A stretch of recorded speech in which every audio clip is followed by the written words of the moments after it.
Let me ask you some questions about these common features in these stories, the significance of the forbidden fruit. Well, there's this standard folk tale motif called the one forbidden thing. Remember in Bluebeard, don't open that closet, you know? And then one always does it. And in the Old Testament story, God gives the one forbidden thing, and he knows very well, now I'm interpreting God, he knows very well that man's going to eat the forbidden fruit. But it's by doing that that man becomes the initiator of his own life. Life really begins with that. I also find in some of these early stories the human tendency to find someone to blame. Let me read Genesis 1, then I'll ask you to read one from the Potere legend. Right. Genesis 1, and God said, have you eaten from the tree which I commanded you that you should not eat? Then the man said, the woman whom you gave to be with me, she gave me of the tree, and I ate. And the Lord God said to the woman, what is this you've done? And the woman said, the serpent deceived me, and I ate. I mean, you talk about buck passing, it starts very early. That's right. And then there's the Potere legend. It's been tough on serpents, too. One day, Snake said, we too should eat these fruits. Why must we go hungry? Antelope said, but we don't know anything about this fruit. Then man and his wife took some of the fruit and ate it. Unumbate came down from the sky and asked, who ate the fruit? They answered, we did. Unumbate asked, who told you that you could eat that fruit? They replied, Snake did.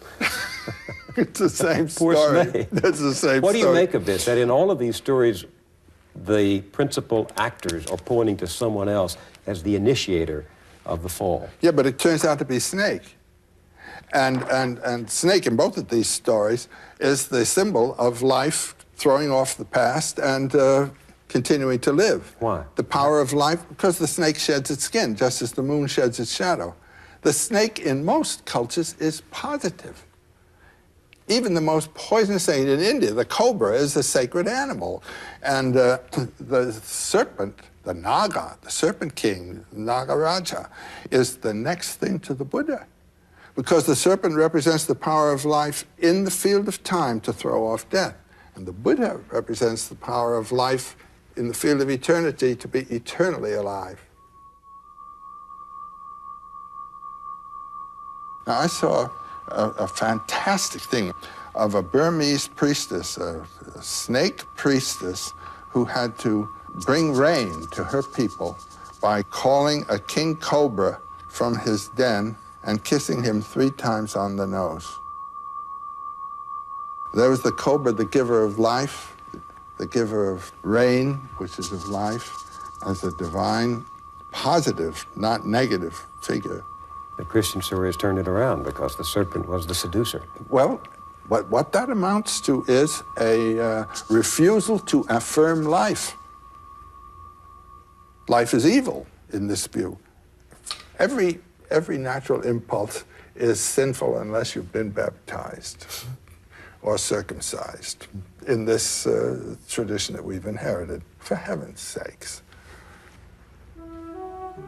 By having been the tempter, women have paid a great price because in mythology, some of this mythology, they are the ones who led to the downfall. Of course they did. I mean, they represent life. Man doesn't enter life except by woman. And so it is woman who brings us into the world of polarities and a pair of opposites and suffering and all.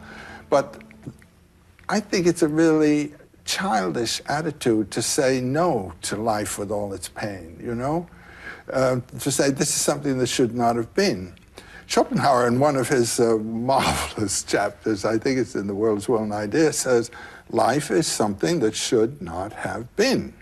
It is, in its very essence and character, a terrible thing to consider. This business of living by killing and eating. I mean, it's in sin in terms of all ethical judgments all the time. As Zorba says, trouble? Life is trouble. That's it. Only death is no trouble. And when people say to me, do you have optimism about the world, how terrible it is? I said, yes, just say it's great.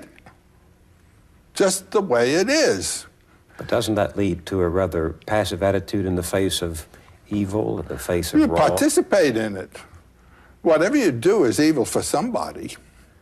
But explain that for the audience. I mean, you say yes to that which you... Well, when I was in India, there was a man whose name was Sri Krishna Menon, and his mystical name was Atmananda, and he was in Trivandrum, and I went to Trivandrum.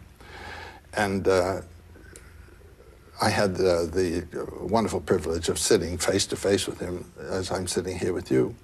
And the first thing he said to me is, "Do you have a question?" And because the teacher there always answers questions, he doesn't tell you anything, he answers. And I said, "Yes, I have a question."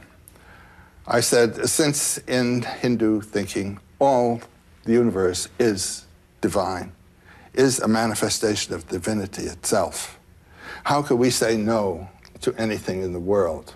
How could we say no to brutality, to stupidity, to vulgarity, to thoughtlessness? And he said, for you and me, you must say yes. Well, I learned from my friends who were students of his that that happened to have been the first question he asked his guru, and we had a wonderful talk for about an hour there on this theme of the affirmation of the world. And it confirmed me in a feeling I had had that who are we to judge? And it seems to me that this is one of the great teachings of Jesus. Well, I see now what you mean in one respect. In some classic Christian doctrine, the world is to be despised.